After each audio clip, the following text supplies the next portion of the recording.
The Alpha King who feared the full moon and refused to claim his mate. Chapter 1. The Lonely King. He had power. He had victory.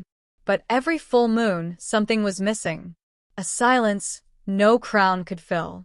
King Bary Rowan stood on the highest tower of Silvercrest Castle, watching the full moon rise over the Whispering Woods. At 27, he had everything an alpha could want. Strength that could fell ancient oaks, a pack that would die for him, victories in battle that birds sang about in every tavern from the northern peaks to the southern shores. His kingdom stretched across fertile valleys and mighty rivers. His coffers were full, his people were safe. By every external measure, he was a success, a legend in his own time. Yet the wolf within him howled with emptiness, a deep, resonant ache that no victory, no praise, no display of power could ever soothe. His castle, for all its grandeur, felt like a beautifully decorated cage. Still searching the horizon, brother? His beta, Marcus, approached with 2 goblets of wine, the rich, dark vintage smelling of elderberries and oak. 5 years, Marcus. 5 years since I came of age, and still no sign of her. Bary's blue eyes reflected the moonlight, turning them into liquid mercury. They were eyes that had seen the horrors of war and the complexities of peace, but never the one thing they truly sought. Every full moon, I feel the pull stronger. She's out there somewhere. I can almost taste her scent on the wind, hear the faintest echo of a heartbeat that syncs with mine. But it's just an echo, just a ghost. The mate bond is patient, my king. It will find you when I'm ready? Bary laughed bitterly, the sound swallowed by the vast night. I've heard that from every elder in the pack. I've conquered 3 rival territories, negotiated peace with the mountain clans, and doubled our lands. I've built schools and granaries, mediated disputes, and sat through council meetings until dawn. I have done everything asked of a king, of an alpha, of a man. How much more ready must I be? Marcus clasped his shoulder, his grip firm and familiar. Perhaps it's not about being ready. Perhaps it's about being open. Your heart has been a fortress, Bary. Strong, impenetrable. A mate isn't an enemy to be besieged. She's a key.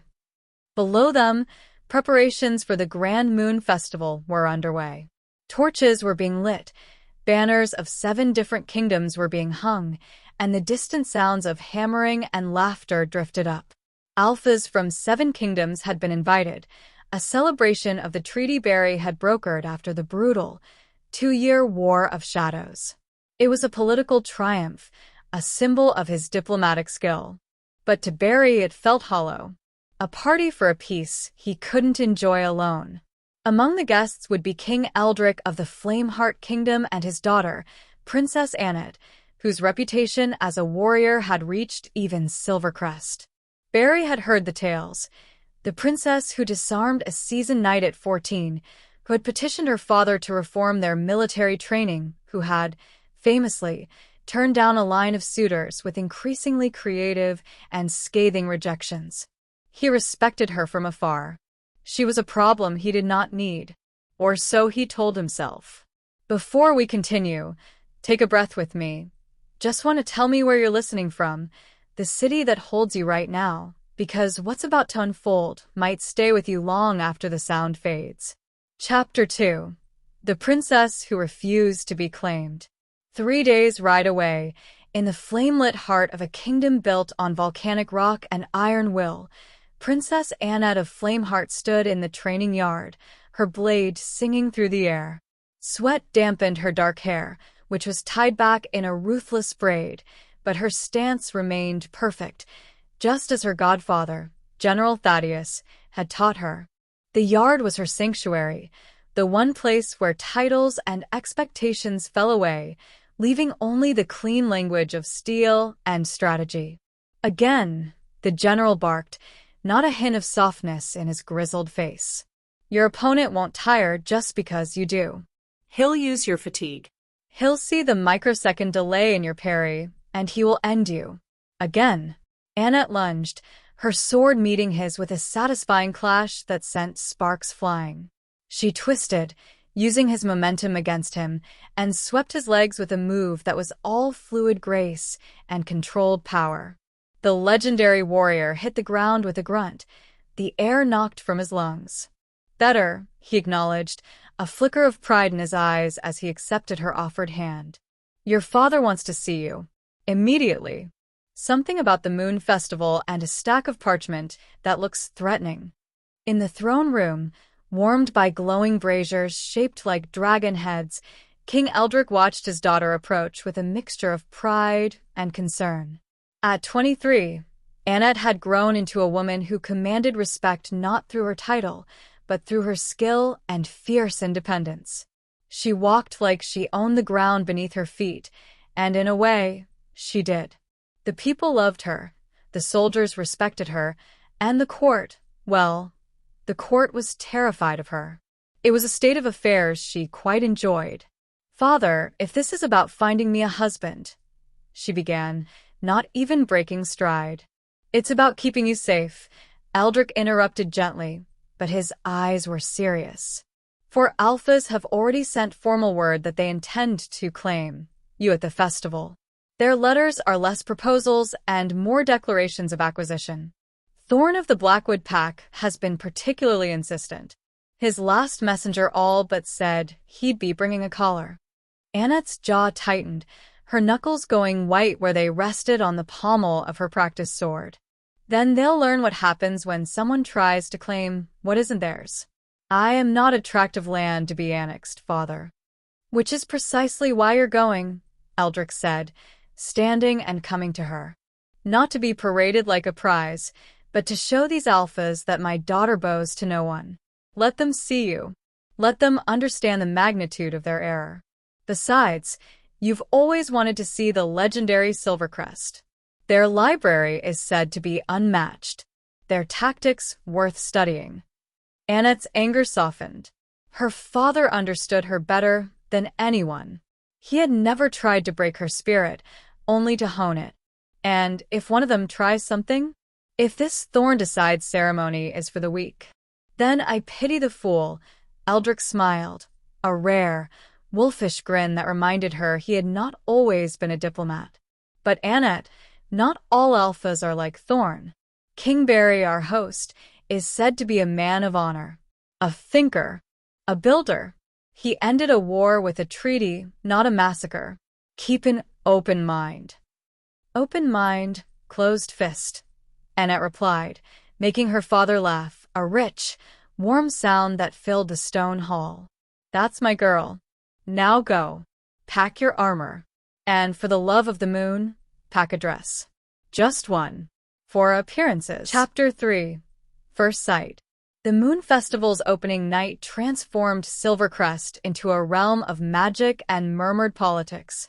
Torches blazed along every path, musicians filled the air with haunting melodies, and the scent of roasted meats and honey mead wafted through the crowds.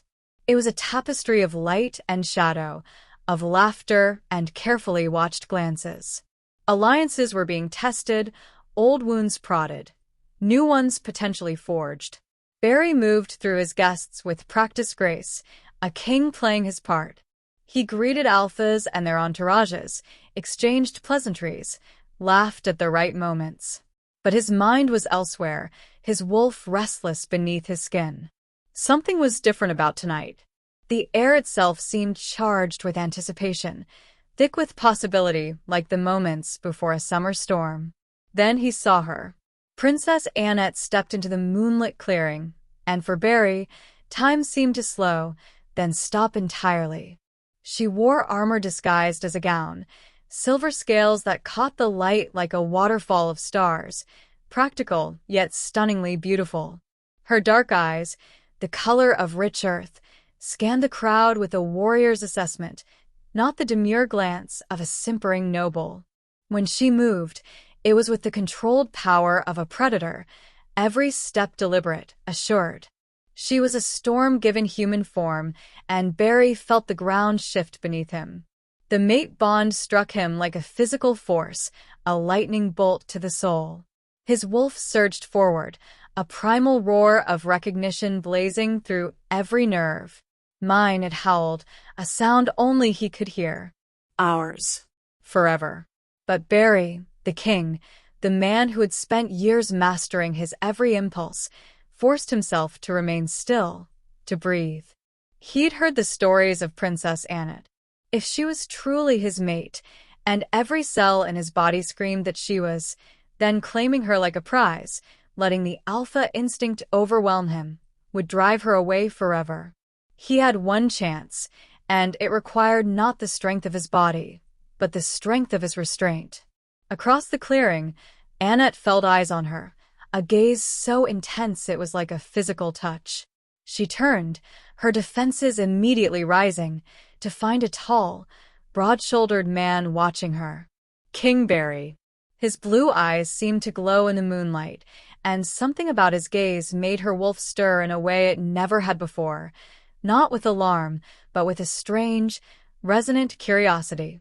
It was as if a string she never knew existed had been plucked deep inside her.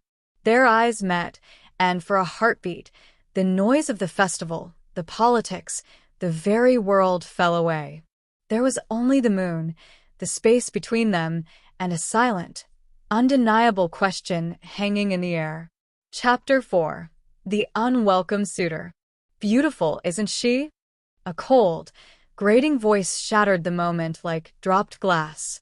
Alpha Thorn stepped between them, his massive frame blocking Annet's view of Bary. He was scarred, his face a map of old violence, and he wore a smile that didn't reach his cold, calculating eyes. He smelled of pine and blood, an aggressive, dominating scent. Princess Annet, Thorn said, ignoring Bary entirely as if he were a piece of furniture. I've traveled far to meet you. They say you're the finest warrior among the royal houses. They say you fight like a demon. I look forward to testing that claim. Personally. Then you'll be disappointed, Annet replied coolly, not giving an inch of ground. I'm here to enjoy the festival, not to prove myself to every alpha with something to compensate for. Her voice was calm, but it carried the sharp edge of a well-honed blade. Several nearby guests gasped. Thorn's false smile disappeared, replaced by a flat, dangerous glare. Careful, princess. That sharp tongue could get you into trouble. The world is not a training yard. Real consequences await those who speak out of turn. Only if you're foolish enough to let words wound you. Bary interjected smoothly, stepping to Annet's side, his presence a solid, calm counterpoint to Thorn's aggression. Welcome to Silvercrest, princess. I'm honored by your presence. And Thorn, I believe the hunting competition begins at dawn. Perhaps you should rest. You'll need your strength if you hope to keep pace with my trackers. It wasn't a suggestion. It was a king's dismissal, wrapped in polite words but undeniable in its authority. Thorn's eyes flicked between them, calculating, his fury a palpable heat. Then he bowed stiffly, a motion so insincere it was an insult in itself, and withdrew.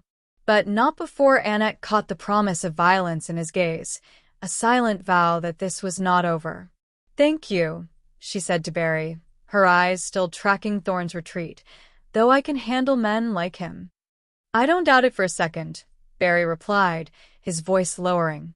But as your host, I have a responsibility to ensure all my guests feel safe. Even the ones who clearly don't need protection. Especially them. Annet studied him, reassessing. Most alphas would have used that moment to assert dominance, to puff out their chests and demonstrate their strength. Bary had done neither.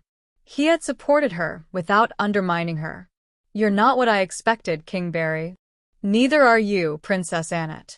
A genuine smile touched his lips, though everything I expected was far less impressive than the reality. He offered his arm. Would you walk with me? There's a garden view of the moon you shouldn't miss. It's quieter. We can speak without 100 ears listening. Against her better judgment, against every rule of political caution she'd ever learned, Annet took his arm. The contact was electric, a jolt that traveled up her arm and settled in her chest. His forearm was solid as rock beneath the fine fabric of his tunic. Chapter 5: Moonlight Confessions. The royal gardens were a masterpiece of nature and subtle magic. Moonflowers bloomed silver and white, their petals seeming to capture and hold the lunar light. A fountain carved from white marble depicted wolves running in an eternal, joyful circle beneath a full moon, water cascading around them. The sound was gentle, soothing, a stark contrast to the raucous festival behind them. "It's beautiful," Annet breathed, the genuine admiration cutting through her usual guarded tone. "My mother designed it," Bary said softly, a note of old grief coloring his voice. Before she passed. She believed that even warriors need beauty in their lives. That strength without tenderness is just brutality. I try to remember that. "You lost her young?" Annet asked, sensing the story was important. 10 years ago.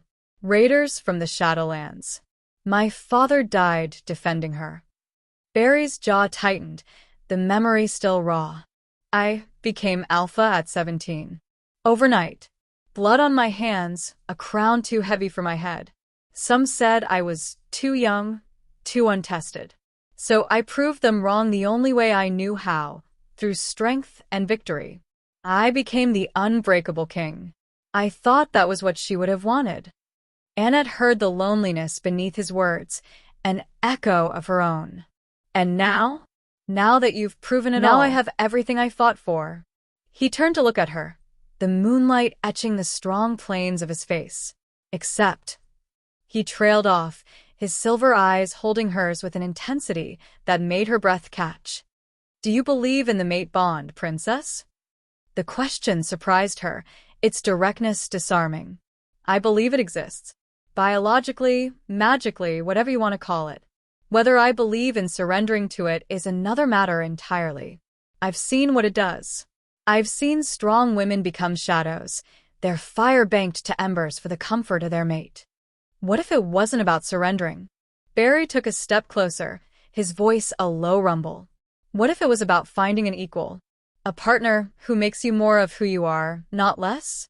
What if it was about two flames coming together to make a bigger fire?" Before Annet could answer, could even process the hope in his words, a scream pierced the night, sharp, terrified, and close. Both of them moved instantly, the moment shattered, racing toward the sound with the lethal grace of their kind. In a shadowed courtyard off the main path, they found a young servant girl cornered by two of Thorn's men, their intentions clear and vile. "Leave. Now." Bary's voice changed, dropping into an alpha command that vibrated with power, a force that could compel obedience from weaker wolves. But Thorn's men were strong, emboldened by their master's cruel example and the mead they'd consumed. The Alpha King should mind his own business. One sneered, his words slurred. "We're just having a bit of fun." Annet moved like lightning released from a cloud. Her fist connected with the first man's jaw with a sickening crack, dropping him instantly. The second barely had time to react before she swept his legs from under him and pinned him to the cobblestones with a knee to his chest, her dagger at his throat. "When a lady says no," Annet said, her voice colder than the mountain springs, "she means no. Tell your master that Flame Heart doesn't tolerate predators. And if I see you again, I'll remove the parts you're so fond of misusing. Now get out of my sight." Bary helped the shaking servant girl to her feet, his voice gentle as he ensured she was unharmed before having two of his guards appear to escort her to safety. When he turned back, Annet was releasing Thorn's men with a shove, watching them scramble away with pure contempt. "You're magnificent," Bary said, the words escaping him without thought or filter. Annet looked at him, her defensive walls cracking slightly at the sheer, unadulterated admiration in his eyes. "You didn't try to stop me, or insist on handling it yourself. Most would have. Why would I? You were handling it perfectly." He smiled, a real, warm smile that transformed his face. "Though I wouldn't have minded the chance to knock them around a little myself. They deserved it." For the first time, Annet laughed, a genuine, unexpected sound of delight that seemed to startle even her. You really are different, aren't you? I try to be. Bary's expression grew serious again, the moment of humor passing. Annet, I know we've just met, but I have to be honest with you. From the moment I saw you tonight, my wolf has been certain of something. It's not a suspicion. It's a knowing deep in my bones. I think you're my mate. Chapter 6: Truth and Challenge. Annet had expected many things from the alphas at this festival: posturing, demands, attempts at seduction through displays of power or wealth. She had prepared for arrogance, for condescension, for thinly veiled threats. She hadn't expected this. She hadn't expected devastating honesty. You think I'm your mate, she repeated slowly, buying time as her mind raced. And you're telling me this because? Because if it's true, you deserve to know. And because I won't claim you, won't pursue you, unless you want me to. Bary stepped closer, the space between them charged. I've waited 5 years to find my mate, Annet. 5 years of emptiness. Now that I have, I'm not going to ruin it by treating you like a prize to be won. You're a warrior, a leader in your own right. If we're meant to be together, it will be because we choose it. Both of us. Annet's wolf stirred again, stronger this time, a yearning pulled deep in her core. She'd felt something when their eyes first met, a magnetic draw she'd never experienced before. Could the stories be wrong? Could the bond be this? Respect instead of possession? A question instead of a command? I need time, she said finally, her voice firm but not unkind. I need to know you're not just saying what I want to hear. Words are easy, Bary. Actions are what matter. Then test me, Bary challenged, his eyes gleaming. I'm hosting combat trials tomorrow, friendly competitions among the visiting alphas and their warriors. Fight alongside me. Against me if you prefer. See for yourself what kind of man I am. See how I fight, how I lead, how I treat my opponents. See the truth of me. Against you, Annet decided without hesitation, a competitive spark lighting in her own eyes. If we're equals, prove it. On the sand, with steel. Bary's smile was pure, wolfish delight. Dawn in the main arena. Don't hold back, princess. I never do, King Bary. Chapter 7: Thorn's Gambit. In the dense shadows beyond the garden wall, hidden by ancient, twisting ivy, Thorn watched the entire exchange. He had followed them, a predator tracking prey. He'd seen the way Bary looked at Annet, had recognized the dawning glow of the mate bond forming between them. It was the same bond he'd been denied years ago, when his own chosen mate had rejected him, choosing a fatal leap from the cliffs over a life at his side. The old, festering wound in his soul split open anew. He wouldn't let Bary have what he'd been denied. He would break it, or he would take it for himself. My lord, one of his men approached, nursing his bruised jaw. The princess, she's a wildcat, is magnificent, Thorn finished, his gaze never leaving the two figures in the garden. And she will be mine. Bary thinks he can win her with honor and respect. With talk. He spat on the ground. Fool. Women like Annet need to be tamed, shown their place. They need to understand that their strength is a gift from their alpha, not their own. How will you proceed? Thorn smiled cruelly, pulling a small, obsidian vial from his belt. It seemed to drink the moonlight, leaving a spot of deeper darkness in his palm. This is Dreamwalker's poison, distilled from nightshade and shadow moss. Slipped into her wine. It will let me enter her dreams, plant visions, twist her fears. I'll show her a future alone, abandoned by Bary, her spirit broken. She'll wake feeling hollow, questioning everything. The mate bond will seem like a trap, a beautiful lie. And if Bary discovers what you've done, then we'll have war, Thorn said simply, as if discussing the weather. And war is what I do best. Either way, I win. Either Annet is mine, or Bary is destroyed, and I take his kingdom as consolation. Preferably both. Chapter 8: Combat and Connection. The arena was packed at dawn, the air crisp and buzzing with anticipation. Word had spread like wildfire that Princess Annet of Flameheart would face King Bary himself in single combat, and every noble, warrior, and curious guest at the festival had come to watch. The sandy floor of the arena had been raked smooth, waiting for the drama to unfold. Annet entered the ring to a mix of cheers and murmurs. She wore full combat gear, light, articulated leather armor over her torso, bracers on her forearms, her sword strapped across her back, and twin daggers at her thighs. She looked not like a princess playing at war, but like a general arriving for work.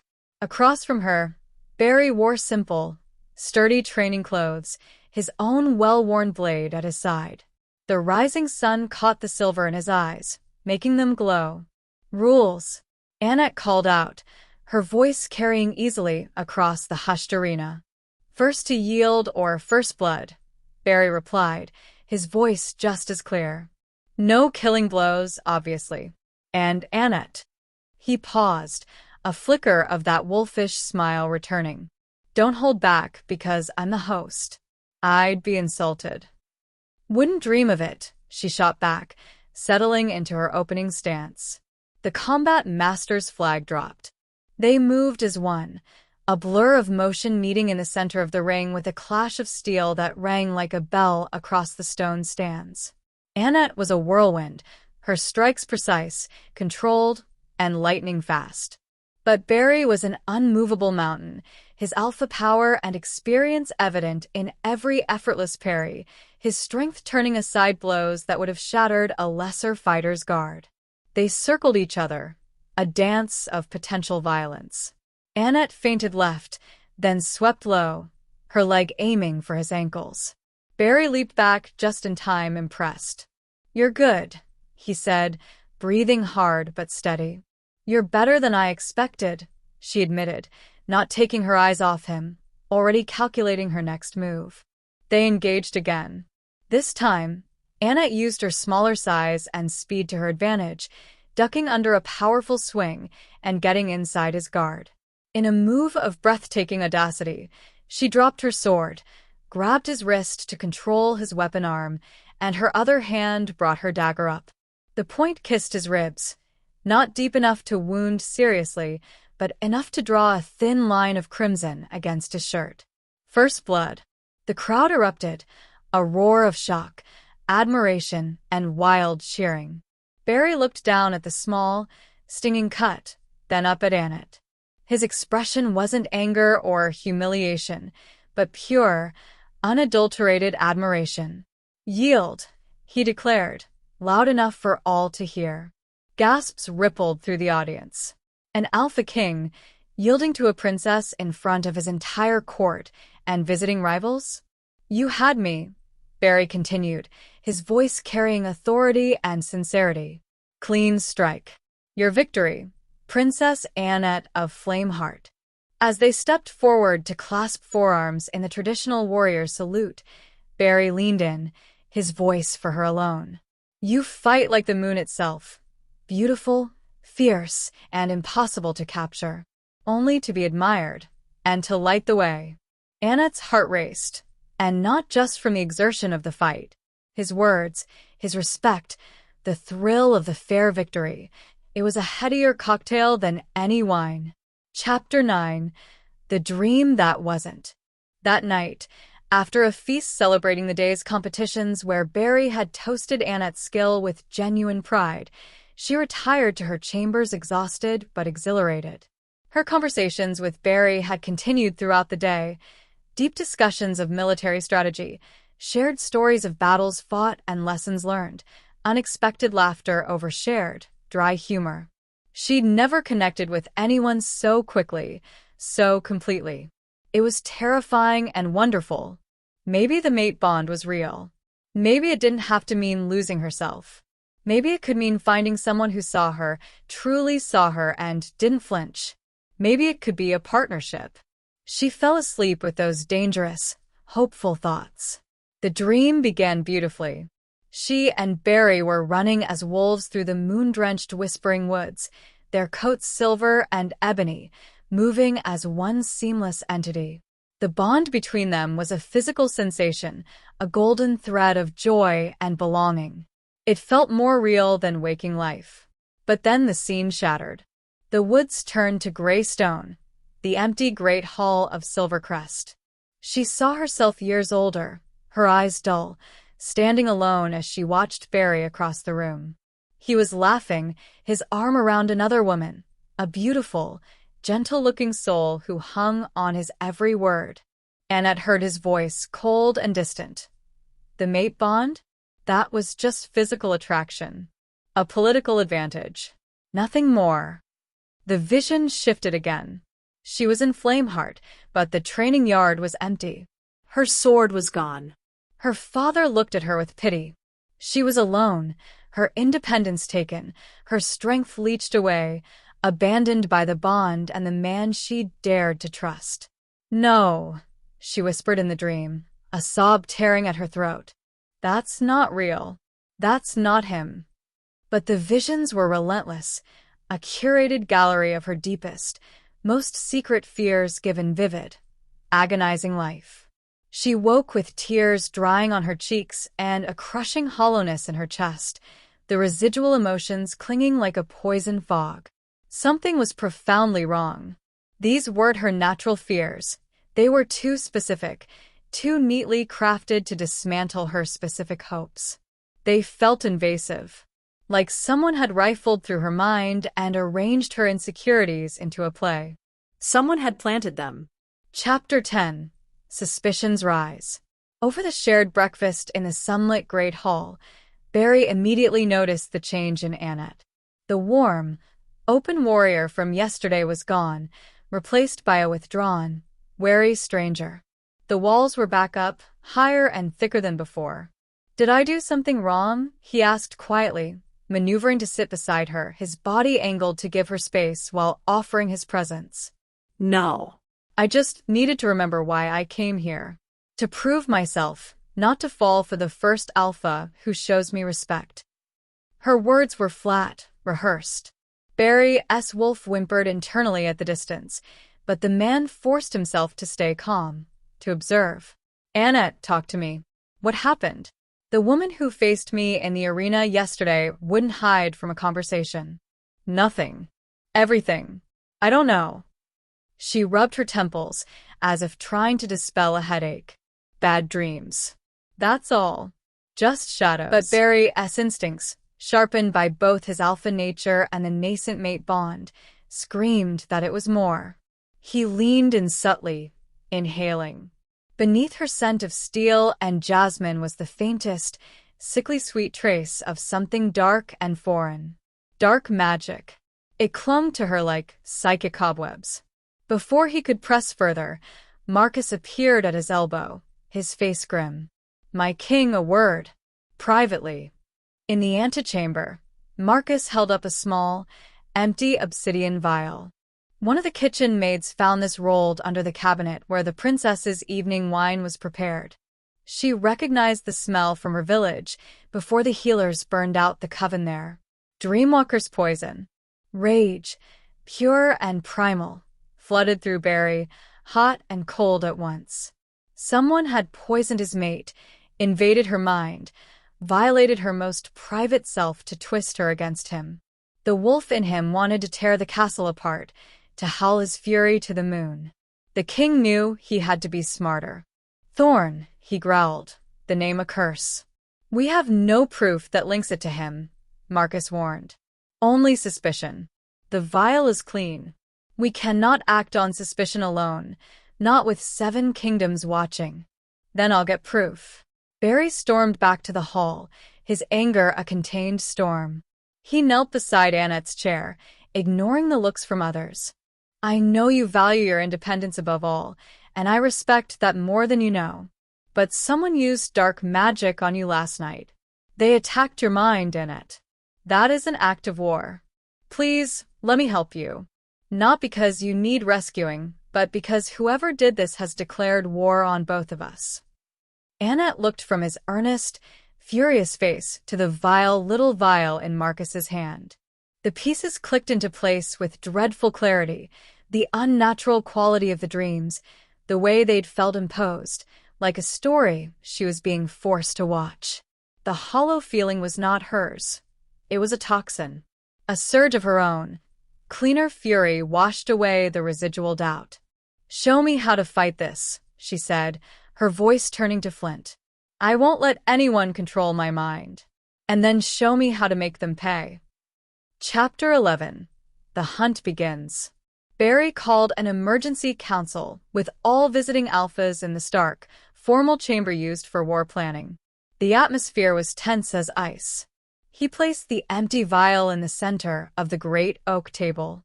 "Last night, someone attempted to poison Princess Annet with Dreamwalker's toxin," he announced, his voice devoid of all warmth. "This is not only an act of war against Flameheart, but a profound violation of sacred hospitality, of pack law, and of basic decency. Whoever is responsible will answer to me. There will be no sanctuary, no political protection for this crime." Thorn's expression was a mask of careful neutrality, but Bary saw the slight gleam of satisfaction in his eyes. "Terrible news, King Bary. I hope you find the culprit. Though one must wonder why anyone would target the princess specifically, unless she has made powerful enemies. Perhaps because someone wants to manipulate her," Bary replied, his silver eyes locking on Thorn like crosshairs. "To make her doubt herself, doubt her allies, to make her vulnerable to a more direct approach. Or perhaps she has enemies we don't know about," Thorn suggested smoothly, spreading his hands. "A woman who rejects so many suitors, who flaunts tradition, it's bound to stir resentment, even in civilized company." King Eldrick stood, his own alpha power flooding the room, a palpable heat. "If my daughter has been harmed while under your protection, King Bary, then I will tear apart whoever is responsible with my own hands," Bary finished, meeting Eldrick's gaze without flinching. "You have my word, Eldrick. Annet is." He paused, and let the truth hang in the air for all to hear. "Precious to me. This will not stand. The hunt begins now." The meeting dissolved into a cacophony of tense accusations and defensive denials. But Bary noticed the telling details. Thorn's men were too calm, their alibis too neatly prepared, their outrage too performative. After the council, Annet cornered Bary in a quiet hallway. "You think it's Thorn?" "I know it is," Bary said, his voice low. "I can smell the residue of the same dark magic on him, the same psychic stench that was on you. It's faint, but it's there. But without concrete proof, I can't move against him openly. Pack law, the laws of all our kingdoms, require evidence before an accusation of this magnitude. Otherwise, it becomes my word against his, and we risk all-out war here and now." "Then we get proof," Annet said, her mind working with tactical precision. "What if we make him think his plan is working? I pretend to be more affected, pull away from you, seem lost and uncertain. He'll get confident, greedy. He'll make a mistake. He'll approach me directly." "Absolutely not," Bary said immediately, his protectiveness flaring. "I won't use you as bait. It's too dangerous." "You're not using me. I'm volunteering." Annet gripped his arm, her fingers strong and sure. "Bary, I felt what he did to my mind. That violation. I won't let him do that to anyone else. And I won't let him think for one more second that he can manipulate me into being his trembling prize. This is my fight as much as yours. Let me fight it my way." Their faces were close, the air between them crackling with tension, with fear for each other, and with that undeniable, growing connection. "You're sure?" Bary asked, searching her eyes. "I'm sure. Besides," Annet allowed a slight, fierce smile, "I want to see what he tries when he thinks he's winning. I want to look him in the eye when he realizes he's lost." Chapter 12. The Trap. For the next 2 days, Annet played her part with the skill of a master strategist. She avoided Bary at meals, spoke to him only in brief, cold formalities when forced to interact, and spent hours walking the battlements alone, seeming withdrawn and troubled. Thorn watched it all from a distance, his satisfaction a sour perfume in the air. On the third night, under a sliver of a moon, He found her alone in the same moonlit garden, standing by the wolf fountain. "Princess Annet, you seem troubled. More so each day." "I'm fine, Alpha Thorn," she said, not looking at him, her voice deliberately hollow. "Are you? You seemed so taken with King Bary, but now—" He moved closer, invading her space. "Now you see him clearly, don't you? The mate bond is a pretty fantasy for ballads, but in reality, it's a chain. You'd lose yourself, become just another ornament on an alpha's arm. A trophy, silent and polished." Annet forced herself to shiver, to wrap her arms around herself. "What would you know about it? I know that you deserve better.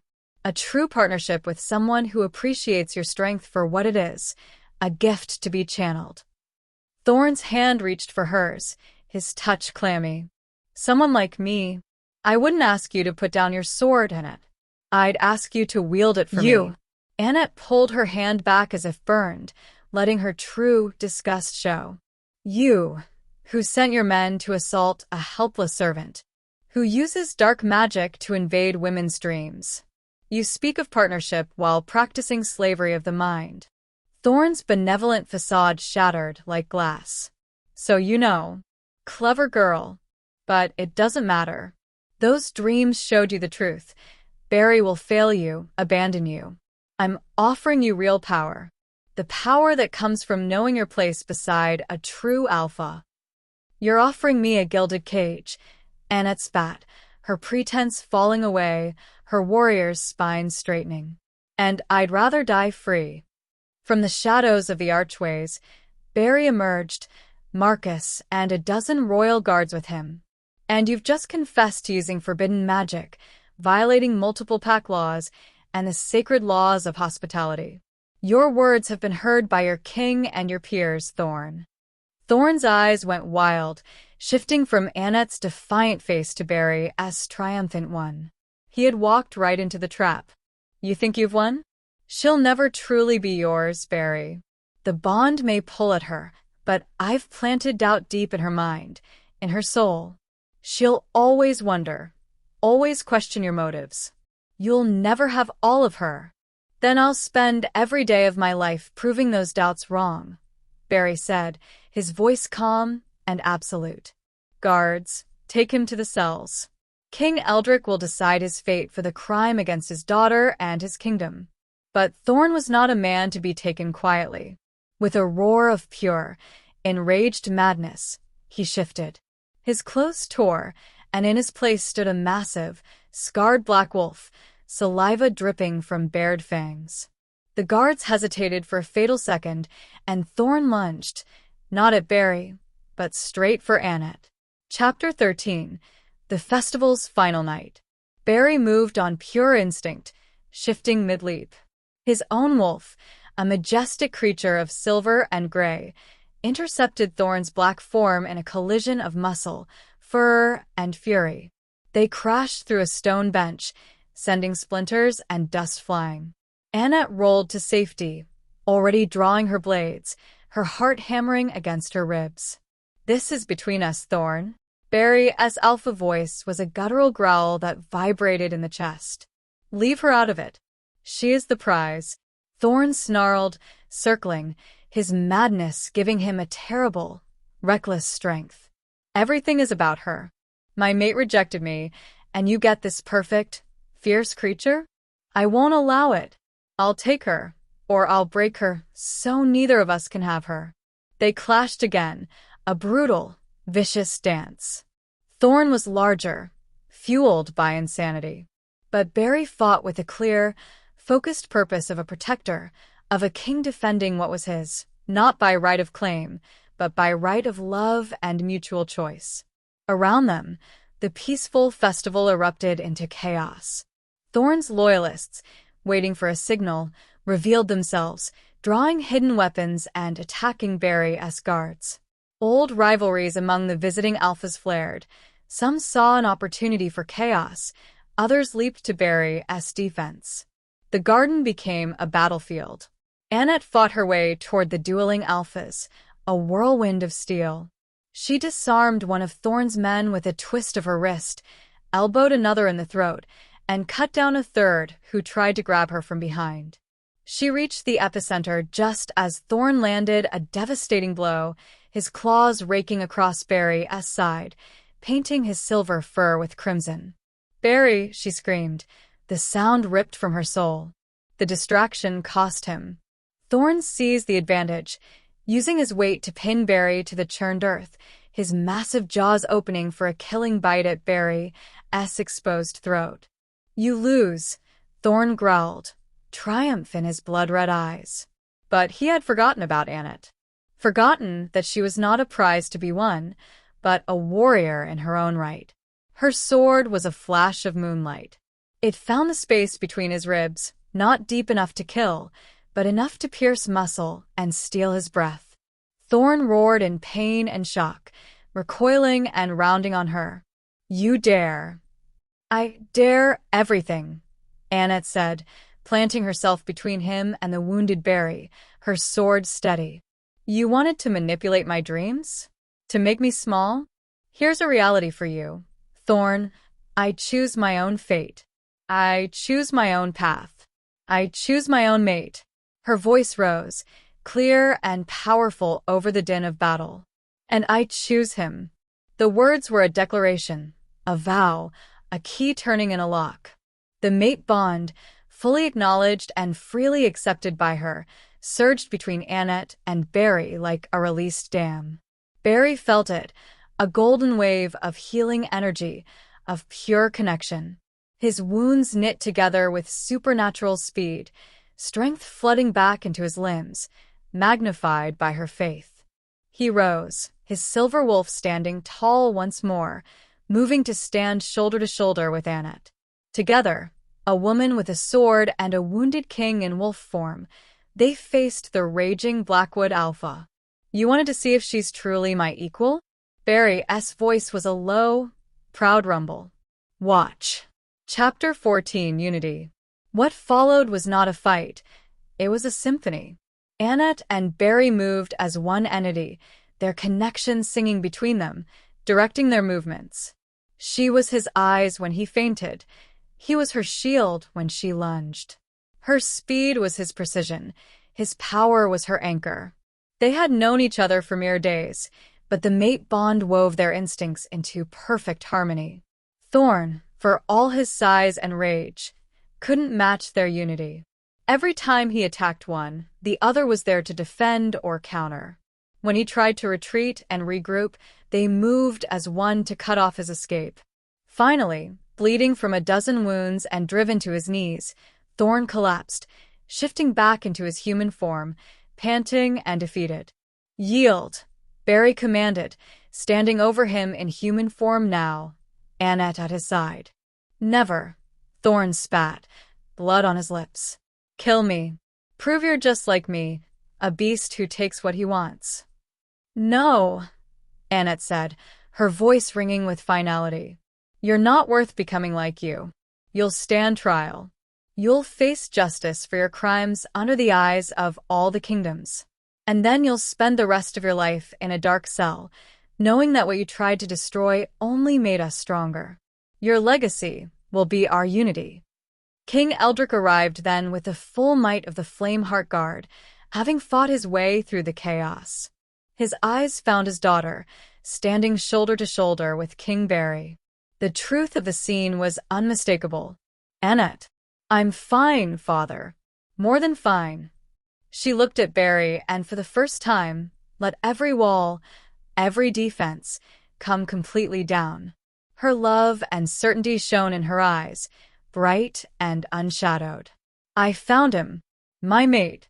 My equal." Chapter 15. The Moon Knows. The healers tended to the wounded while the guards secured Thorn and his remaining loyalists. The Grand Moon Festival was over, but in its violent, chaotic end, something new and infinitely more precious had been born. Bary and Annet stood in the wreckage of the moonlit garden, the fountain still flowing miraculously amidst the chaos, a symbol of persistence. "I'm sorry," Bary said, his hand finding hers, their fingers intertwining naturally. "I invited you here to show you something beautiful, and instead, You showed me exactly what I needed to see, Annet interrupted, turning to face him. You showed me a man who respects my choices even when it costs him, who fights beside me, not for me, who sees me as a partner, not a prize. You showed me your heart, Bary. And it's the strongest thing I've ever seen. You saved my life tonight, Bary said softly, raising their joined hands. And you saved mine the moment you chose to be honest instead of manipulative. She stepped closer. Bary, I've spent my whole life proving I don't need anyone. But maybe needing someone isn't the same as being weak. Maybe choosing to stand with someone, to trust them with your heart, maybe that's another kind of strength. The hardest kind. The mate bond doesn't make you less, Annet, he whispered, his forehead coming to rest against hers. With you, I'm more than I ever was alone. You challenge me, inspire me, you make me want to be a better king, a better man. You complete me in a way I didn't know was possible.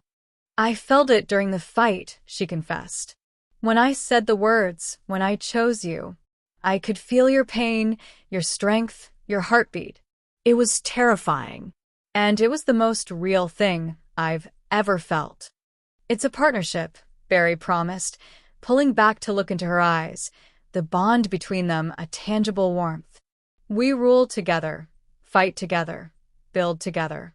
Your kingdom and mine, united not through conquest or treaty, but through choice.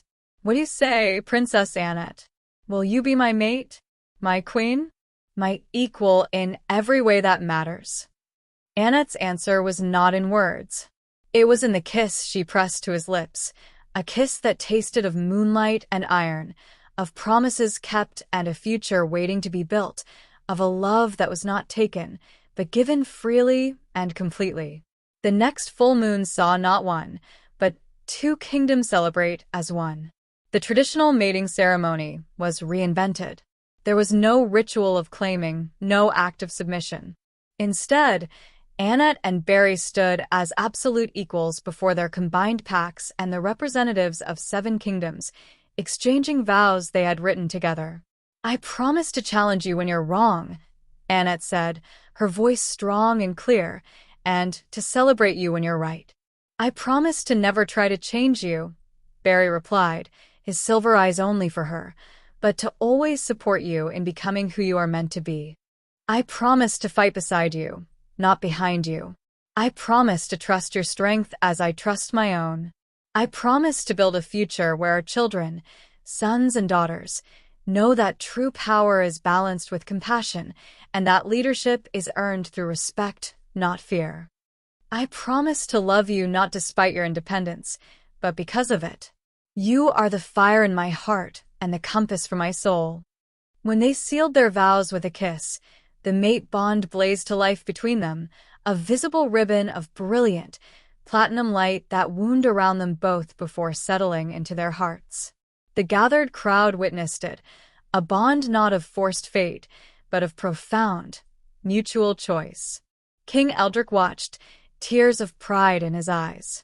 General Thaddeus stood beside him, a rare, unguarded smile on the old warrior's face. She found a good one, the general observed gruffly. She found an equal, Eldrick corrected softly. That's all I ever wanted for her. In the months and years that followed, Annet and Bary proved that a partnership of true equals could achieve miracles. They combined the military might and strategic tradition of Silvercrest with the innovative tactics and fiery spirit of Flameheart. They ruled side by side from a joint throne. Annet never stopped training. She led armies, reformed laws, and became known as the Warrior Queen, her compassion as legendary as her skill at arms. Bary never tried to cage her spirit. He celebrated it, supported it, and loved her more with each passing day. Together, they built a kingdom that became a beacon of justice and strength. And on quiet full moon nights, they would stand together in the rebuilt garden, by the wolf fountain, remembering the battle that had proven their love wasn't about possession or surrender. It was about two strong, whole souls choosing to weave their lives together, creating something stronger than either could be alone. The mate bond they showed the world was not a chain. And if this story reached you right where you are, it wasn't chance. No matter where you're listening from, you weren't alone in this moment. We shared it, heart to heart. If it stirred something within you, more Alpha and Luna love stories are waiting on this channel. Thank you for spending this time with me. Thank you for being here. Until our paths cross again in another story, guard your heart gently. If you're on board, show your support, a like for the story and a subscribe for the ones to come. It makes all the difference.